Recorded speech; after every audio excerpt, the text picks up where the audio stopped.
Stock. How do you record stock on Navolet? Let us take the example of a vendor who just went to the market to buy products. The next step is to update their stock records on Navolet.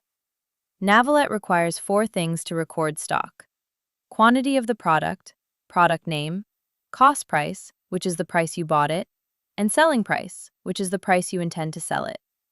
There are 2 ways to update your stock on Navolet. The first method is to add stock manually. Go to Navolet and type a message like this: add to stock, followed by the quantity, product name, cost price, and selling price. Each product should be entered on a separate line. The second method is by using an Excel file. Ask Navolet to send you the stock import template. Download and open the Excel file. You will see columns for product name, quantity, selling price, and cost price. Fill in each row with your stock details. Once you are done, save the file and upload it back to Navolet. To confirm that your stock has been added, ask Navolet to send your stock list, and it will generate a report for you. Now, how does Navolet alert you about low stock?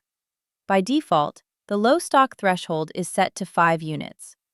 This means when a product reaches 5 units, Navolet will notify you. You can also change the low stock alert for each product. To do this, tell Navolet to set low stock alert for a product, then specify the quantity you want.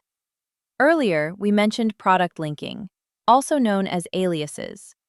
If you generate a receipt for a product that is not in your stock record, Navolet will show a warning. To fix this, you can set an alias.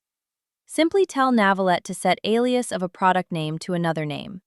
After this, whenever you use the alias name while generating a receipt, Navolet will automatically deduct from the original product in your stock. You can also remove an alias at any time. Finally, you can export your stock to an Excel file. Just ask Navolet to send your stock list and export it.